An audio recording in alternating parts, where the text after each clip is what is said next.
la mort.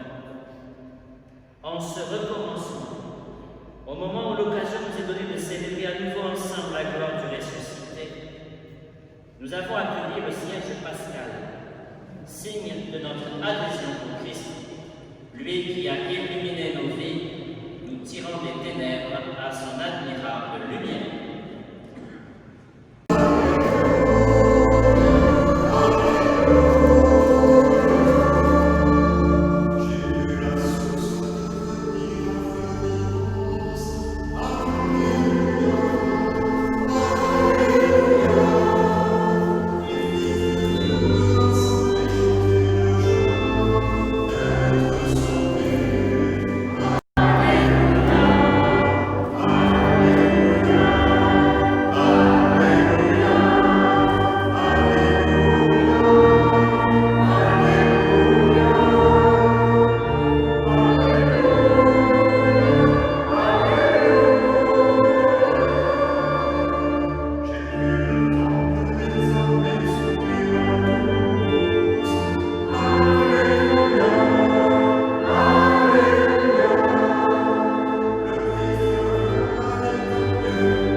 Lecture de la première lettre de Saint Paul apôtre aux Corinthiens.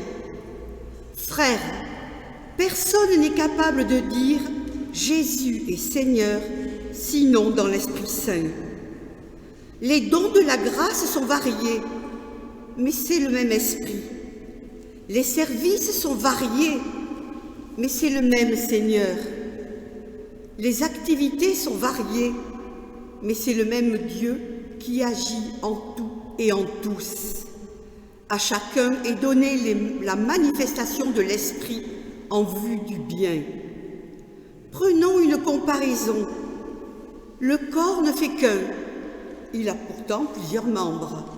Et tous les membres, malgré leur nombre, ne forment qu'un seul corps. Il en est ainsi pour le Christ. C'est dans un unique esprit, en effet, que nous tous, juifs ou païens, esclaves ou hommes libres, nous avons été baptisés pour former un seul corps. Tous, nous avons été désaltérés par un unique esprit. Parole du Seigneur.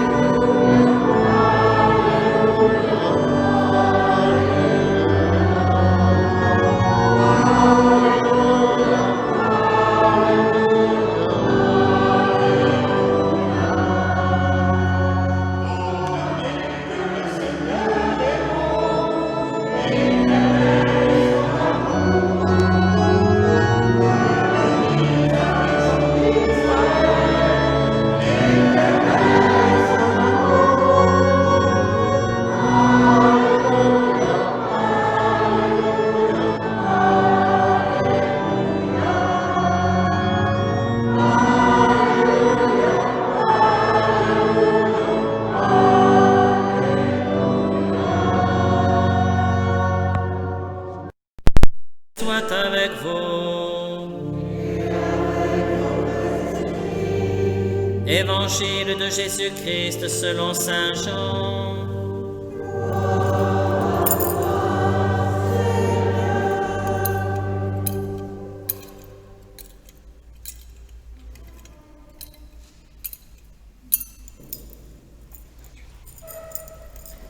C'était après la mort de Jésus, le soir venu en ce premier jour de la semaine, alors que les portes du lieu où se trouvaient les disciples étaient verrouillées par crainte des Juifs, Jésus vint, et il était là, au milieu d'eux. Il leur dit, « La paix soit avec vous. » Après cette parole, il leur montra ses mains et son côté. Les disciples furent remplis de joie en voyant le Seigneur. Jésus leur dit de nouveau, « La paix soit avec vous.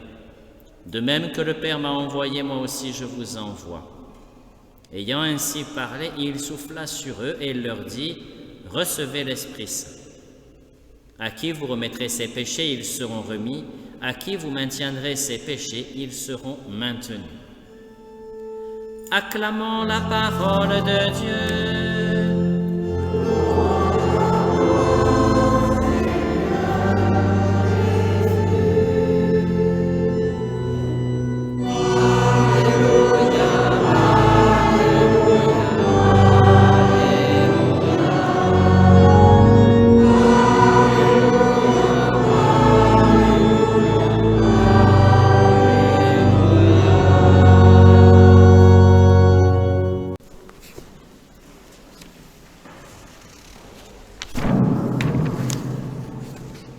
Je ne sais pas si vous vous souvenez, mais l'an dernier, j'avais commencé mon homélie en soufflant. Les circonstances actuelles font que souffler, c'est prendre un risque. Gardez bien votre masque. Et oui. Et pourtant, la Bible nous enseigne souvent ce mot de souffle. Déjà, dès les premières pages de la Bible, où Dieu donne le souffle de vie au premier homme, souffle de vie à tout ce qui est vivant, les animaux, souffle de vie que nous avons en nous, un souffle qui nous permet de respirer, d'aspirer même les microbes, de rejeter notre air impur, celui qui sort de nous, que nous rejetons, que les plantes aiment d'ailleurs. Nous sommes complémentaires. Et ce souffle-là nous permet d'entretenir en nous cette vie. Un dynamisme brûlant qui vient nous enflammer. Mais ce n'est pas encore le souffle de l'esprit. Alors on dit bien des gens, « Ah, c'est un bon esprit. Ah, il a un bon esprit celui-là ou celle-là. » C'est un esprit éclairé. Et on en passe, et on en passe. Mais déjà là, quand on dit il a un esprit éclairé, on a envie de dire mais par quoi? Déjà, apparaît quelque chose qui est de l'ordre de la relation, d'un pont tissé entre la personne, son esprit, et quelque chose d'autre. Ah! Alors vient un autre esprit, un autre souffle de vie que Dieu envoie à un autre moment. C'est pas le même que le premier. Et ce souffle de vie est un souffle de vie puissant qui nous permet d'aller plus loin, de nous dépasser nous-mêmes, de dépasser notre propre souffle qui parfois nous manque, qui vient accélérer notre rythme de vie, notre rythme cardiaque peut-être, pour aller plus loin, encore plus loin que nous-mêmes. Le premier souffle nous faisait vivre. Ce second souffle nous fait vivre encore plus, d'une vie qui ne finit pas, d'une vie de ressuscité. C'est bien ce souffle de vie puissant, esprit du Seigneur, qui passe par la bouche de l'évêque avant de bénir le Saint-Crème. Il souffle sur l'huile et le parfum mélangé. C'est ce souffle de vie que peut-être passe au travers de la bouche du prêtre lors d'un baptême, lorsqu'il souffle dans l'oreille du futur baptisé en lui disant « Ephata », ouvre-toi. C'est ce souffle de vie qui nous habite, parce que baptisés, nous recevons la vie de Dieu. Nous recevons l'Esprit Saint par le sacrement de confirmation. Et on sait que cette année, elle est reportée. Elle était prévue ce soir à la cathédrale de la Major. Ce soir où, je crois, 180 ou 200 devaient être confirmés. 200 adultes. Je ne sais plus le chiffre exact, mais c'est impressionnant. Et il y en a une d'ailleurs qui se trouve juste derrière moi et qui attend avec impatience. Mais il faudra de la patience pour attendre jusqu'au 19 septembre pour recevoir le souffle de l'Esprit de Dieu. Mais alors, comment savons-nous que l'Esprit est en nous? Lorsqu'on lit les textes que nous nous ont proposés aujourd'hui, la liturgie et nos livres saints, on voit que Jésus souffle sur ses apôtres pour leur donner l'Esprit Saint. On voit que l'Esprit descend comme des langues de feu sur les apôtres. Autre version, au passage, vous voyez, il y a deux versions. Tiens donc, c'est bizarre. C'est le même esprit ou pas? Non, parce que si c'est pas le même, il va falloir revenir. Il y a des personnes qui, lorsqu'ils reçoivent le sacrement de confirmation, attendent tellement quelque chose que finalement il ne se passe pas grand-chose. C'est peut-être après que ça se passe, à un autre moment de la vie, peut-être à des moments où on ne s'y attend pas. Peut-être même à des moments de la vie quotidienne où l'esprit, par hasard, passe par là et il nous embarque dans une drôle d'aventure. Il nous met en route, il nous met en chemin et notre vie est bouleversée, changée. Un peu comme la Samaritaine, un peu comme Marthe, Marie et Lazare, un peu comme l'aveugle sur le chemin. Vous vous rappelez tous ces textes que nous avons découverts pendant le temps de Carême?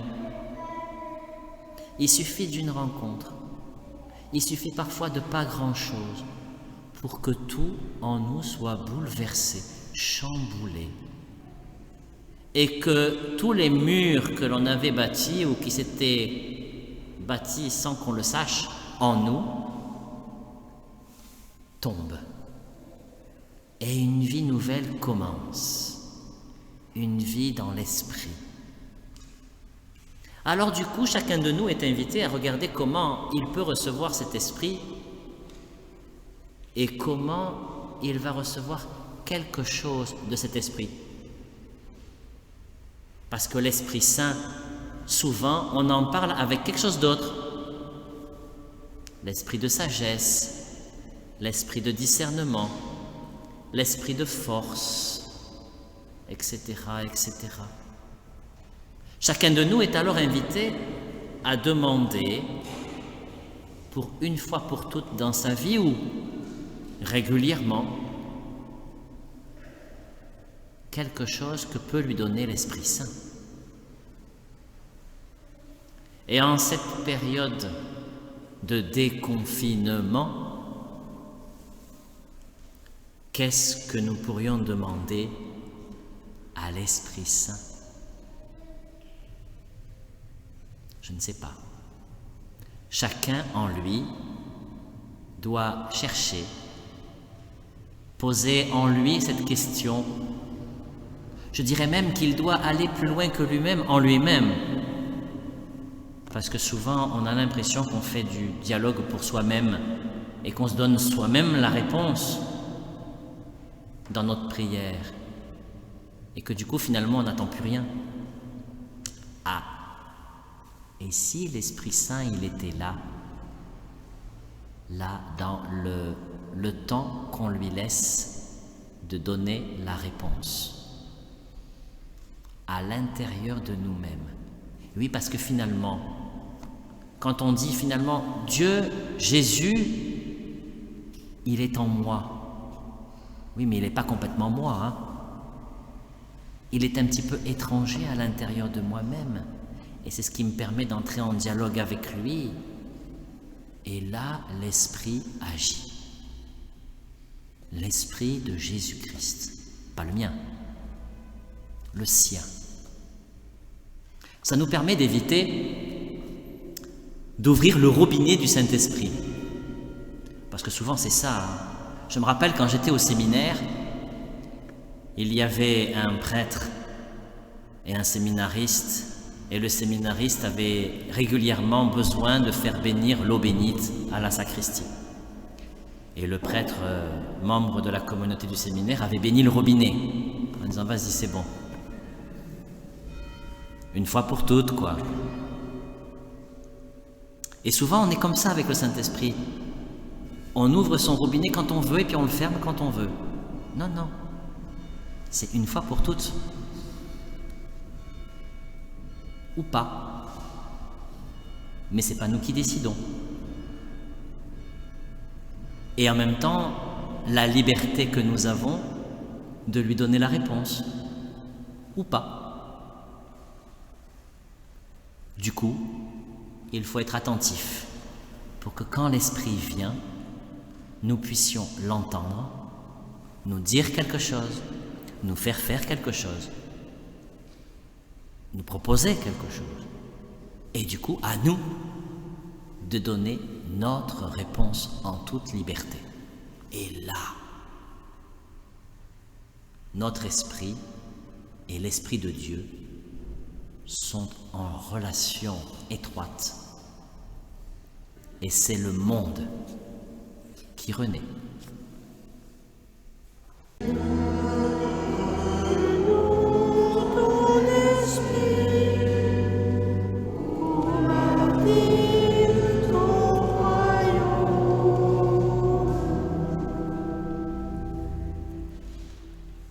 Demandons l'esprit d'audace pour que nos frères et sœurs de tous les continents, que ton Esprit Seigneur les aide à annoncer les merveilles de ton amour.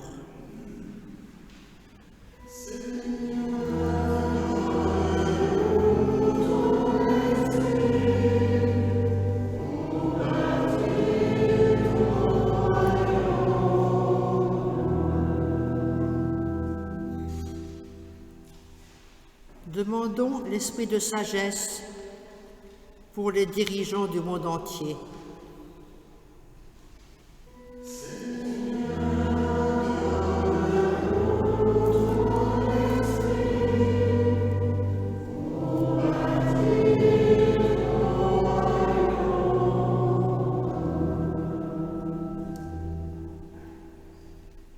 Demandons l'esprit d'amour et de bienveillance pour les familles, les communautés, en Église et dans le monde.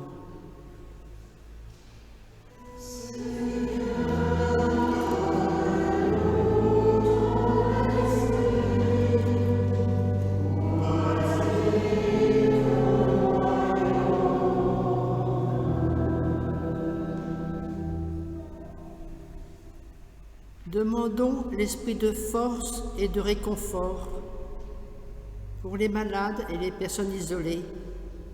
Que ton Esprit, Seigneur, les libère de la peur et leur donne de vivre chaque jour avec confiance.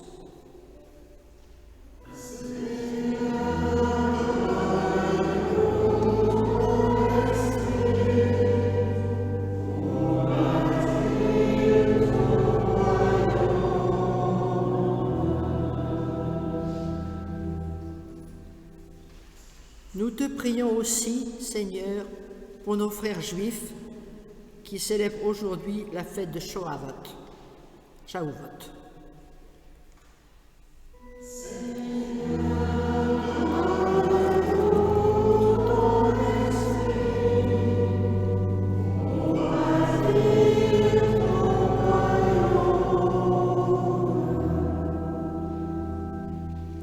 Dieu et Père de tous les hommes, envoie sur nous le souffle de l'Esprit, qui nous aide à vivre selon ce que tu demandes. Par Jésus-Christ, ton Fils, notre Seigneur et notre Dieu, qui règne avec toi et le Saint-Esprit, maintenant et pour les siècles des siècles. Amen. Et tu ne cesses de rassembler ton peuple, afin qu'il te présente partout dans le monde une offrande. C'est pourquoi nous voici rassemblés devant toi et dans la communion de toute l'Église. Nous célébrons le jour très saint de la Pentecôte, où l'Esprit Saint s'est manifesté aux apôtres par d'innombrables langues de feu. Dieu Tout-Puissant, nous te supplions de consacrer toi-même les offrandes que nous apportons. Sanctifie-les par ton Esprit, pour qu'elles deviennent le corps et le sang de ton Fils, Jésus-Christ, notre Seigneur, qui nous instruit de célébrer ce mystère. La nuit même où il fut livré, il prit le pain. En te rendant grâce, il le bénit, il le rompit et le donna à ses disciples en disant: Prenez et mangez-en tous, ceci est mon corps livré pour vous.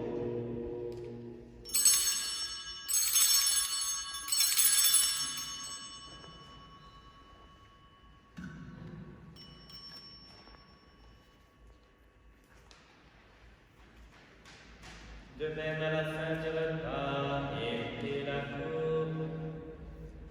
En te rendant grâce, il la bénit et la donna à ses disciples en disant: Prenez et buvez-en tous, car ceci est la coupe de mon sang, le sang de l'alliance nouvelle et éternelle, qui sera versé pour vous et pour la multitude en rémission des péchés. Vous ferez cela en mémoire de moi.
et tu donnes au monde de grâce et de bien.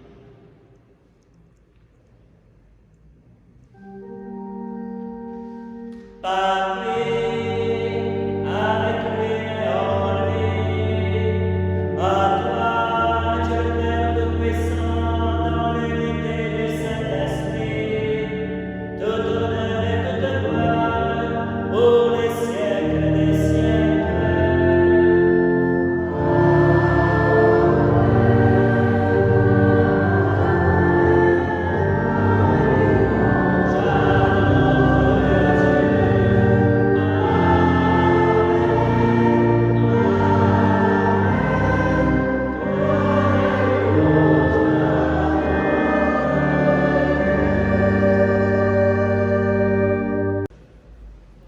Notre Père, qui es aux cieux, que ton nom soit sanctifié, que ton règne vienne, que ta volonté soit faite sur la terre comme au ciel. Donne-nous aujourd'hui notre pain de ce jour. Pardonne-nous nos offenses, comme nous pardonnons aussi à ceux qui nous ont offensés. Et ne nous laisse pas entrer en tentation, mais délivre-nous du mal. Délivre-nous de tout mal, Seigneur, et donne la paix à notre temps. Par ta miséricorde, libère-nous du péché, rassure-nous devant les épreuves, en cette vie où nous espérons le bonheur que tu nous promets, et l'avènement de Jésus-Christ, notre Sauveur.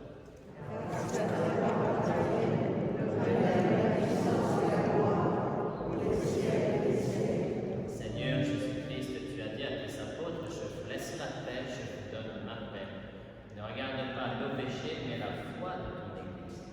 Pour que ta volonté s'accomplisse, donne-lui toujours cette paix et conduis-la vers l'unité parfaite, toi qui règnes pour les siècles des siècles. Que la paix du Seigneur soit toujours avec vous. Dans la charité du Christ, échangez un geste de paix qui respecte la distanciation physique. La paix du Christ.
Aujourd'hui, Dieu le Père de toute lumière a envoyé l'Esprit Saint au cœur des disciples du Christ qu'il les a illuminés.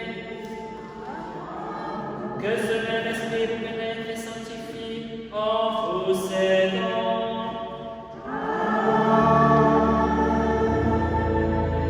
Que le feu venu sur les disciples consume tout mal au fond de vos cœurs et vous fasse porter au bon de sa lumière.